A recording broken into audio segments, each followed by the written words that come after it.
other and really grew together, and that was a lot of fun. What are some of your best moments coaching? Well, I mean, boy, there's so many different ways you can go with that. I think probably, on the court moment was that Rock Falls game, 506, where we beat Boylan, and Seth Blair hit a 24 footer at the buzzer in overtime to win it. Probably 4,000, maybe more people. And I was standing room only, like in the corners, like as far back as you could see.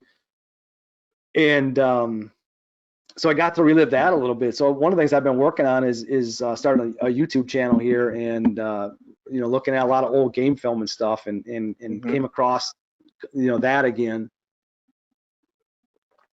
and just seeing those guys celebrate, and then seeing news clips, and that was the most surreal moment. Like, we were down 22-9 in that game. I think we were down 22-13 at halftime. Everybody said we couldn't compete in AA because we got to remember we were at 741 kids in the 2-class system, and the only reason we were in AA is because they moved the cutoff from 750 to 735. So, oh no, the coach that was at Rock Falls before me quit. Primarily, that was the reason. Like, he didn't think they could compete in AA. I looked at film on them, and like, this is a really good AA team right now. And that was probably one of the best games without question, the best game I've ever been associated with. The best ending, without question, as well. Just a group of kids that just flat out refused to lose, and the ending was insane. Which is that the game where they had to grab the kids from getting trampled over? You know what? That was okay. So, and you're talking about two of our freshmen right now. Yep. That was okay. So that was a great ending too. So that was Boylan Hononegah, 2013. So that was a Boylan team that ended up losing in the super section to Jalen Brunson at Stevenson. But in the regional championship game, it feels like it always works this way. Like, you're always playing the host. When you're the favorite, it feels like you're always playing the host in their gym, just to make it a little bit harder, right? So we're playing Hononegah, and we called a timeout with about a minute to go, and Hononegah's old gym was just packed. And the Boylan Hononegah game was insane there in the regular season. So you add the postseason in there, and I know my son Brandon and Caden Klein, who's one of our freshmen, were helping with water, and they're kind of over in the corner, and the water cooler was right at the corner of the court. So we held the ball for the last minute, took the last shot, missed it, tipped it in at the buzzer. Drew Garkey scored 2 points that whole game. That was it. He gets the tip in and throws it in at the buzzer. And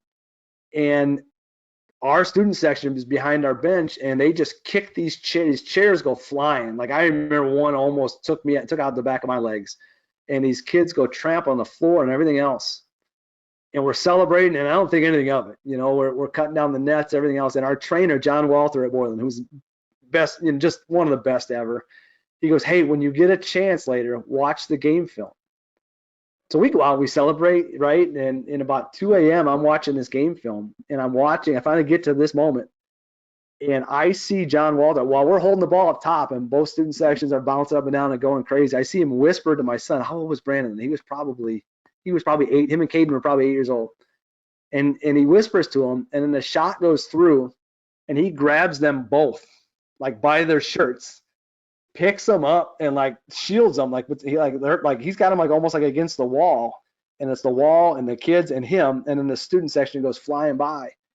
So I'm texting him at 2:30 in the morning, like, "Oh my, John, you like saved their lives, like literally saved their lives." There was, these big heavy chairs flying, and kids were just kicking them out of the way, and that was insane. I forgot about that one, but yeah, that's a great story with those two being freshmen, gonna be sophomores now. I always love hearing that story, especially how close they are now. Like, they're in our program, they got to witness that, they got to be involved in it. That's an amazing story. Funny. A bunch of those guys have played together since like kindergarten, so, and I've coached them through a lot of that process too. Who are some of the best players you've ever coached against?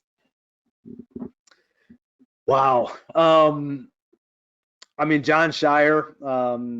John Shire is the associate head coach at Duke right now. I think he might be the next head coach at Duke. We'll see what happens when Coach K retires, if he ever does.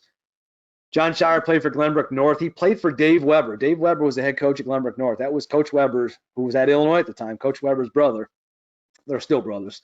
But they beat us in the semifinal downstate that year in 2005. Smartest player, smartest team, best shooting team. I think we changed defenses 5 times in the first half. Shire, he was 6'6" and could just shoot the lights out. He was a junior at the time. So Shire was far and away he was just an absolute stud of a shooter, super, super intelligent. Second best player, I would say Jalen Brunson. That was the 2013 Super Sectional against Boylan against Stevenson, and Brunson was just again basketball IQ off the charts. Really super talented kid, but he was only about 6 foot tall. He just a kid, and I think he won 2 national championships with Villanova. I think he was 2-time National Player of the Year, which is that's insane to be the NCAA Player of the Year is just crazy. And then Shaun Livingston in 2003, he was at Peoria Central. Peoria Central, I think, was ranked #1 in the country in USA Today's rankings back in the day. Shaun was about 6'8". I remember standing, and somebody was shooting a free throw at one point. He was kind of off to the wing, standing right in front of me. And I'm standing, all 5'9.5" of me standing next to him. And Shaun's, his hands, like the longest fingers I've ever seen. His hands are like down almost below his knees as he's standing there. Just the longest arms you've ever seen. And man, I'll never forget to this day. We were beating him 5-4, and we got a steal, and Ricky Ellis takes off, and he takes off from probably 12 feet out, like just inside the free throw line. Brandon Lee, who went to Northwestern, and I think started 3 years at Northwestern, goes up trying to block it, and Ricky throws it down right on him and gets fouled and makes him. So we're up 7-4, and they come off the made free throw and fast break, and Shaun's going up for a layup, and Pat Nelson, 6'10", comes in and just swats it off the wall, and the place was just going nuts. Like everybody's like, all right, upset's about to happen, right? Fast forward to the end of the first quarter, I think we got 2 timeouts left. We're down 27-7. He was insanely good. But Shaun came down on a fast break. It was a 3-on-1, and he bounced it high, right? So it's up here, and the ball's up here, and he fakes with his right hand, right? Mm-hmm. The ball's still up. So 3-on-1 break. So our guy's kind of off balance, thinking he's going to his left with that fake, right? Well, he catches the ball with his other hand, his left hand, wraps it around his neck. So then our guy bites, like he's got to be going that way, right? Wrapping around his neck. But his arms were so long and his wrists and fingers were so long, he wrapped it around his neck and bounced past it back to his right. And the kid caught it and finished. And it was just like the place went crazy. Like I've never seen a place erupt off of one play like Shaun made that place just blow up. And he was just a freak of an athlete. I mean, he was so those that don't know Shaun Livingston, you were talking about the Shaun Livingston that won 3 championships with the Warriors. Same guy. Right. Same guy. And the guy you saw playing for the Warriors in the NBA was just a shell of what he was in high school and in his first couple years in the NBA. That knee injury he had was gruesome. Like everybody said he would never play again. And you got to remember, Shaun was committed to Duke, but he went straight to the NBA draft and was picked 4th overall. 4th overall, straight out of high school, straight out of Peoria. And nobody saw the Shaun Livingston in the NBA that we saw in high school. Let's just put it that way. If you ever want to go see Shaun Livingston, just YouTube his Clipper highlights before his injury. My goodness. He was almost rated as one of the top point guards at that time before his injury. So he had Magic Johnson like size, but probably better athletic ability. Yeah, he was special. What goes into game planning for these type of stud athletes, these type of like D1 all great Illinois basketball players? I don't know if it's so much. I mean, the great ones, I can tell you, no matter what you do to game plan, they find a way to beat you. And it's probably those 3 were so good at making the guys around them so much better. Like, I don't even know that Shire scored that much against us in that semifinal game. I'd have to go back and look at the box score, but the impression he left on me was, he just made everybody so much better around him. We held Jalen Brunson to 12 points in that super sectional game. I think we lost by 5. Had the ball, the chance to tie it with about a minute to go. I think we lost by 5, but he came through the line and hugged me and said that's the best he's been guarded all year.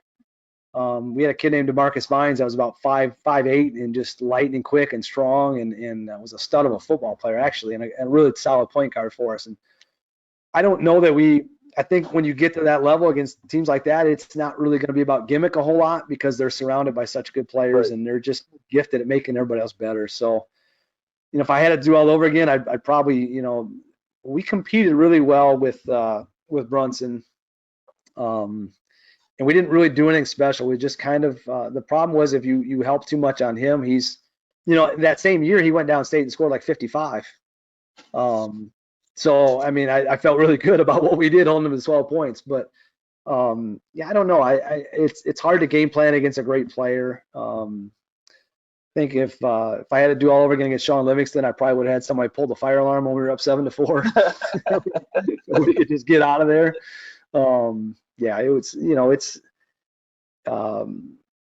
you just got to really do what you do best. And I think a lot of times what I've learned playing against those guys is your kids, they'll take it to another level. A lot of times it's not about the game plan. A lot of times there's really not a lot you have to do other than just tell them how great you think that player is.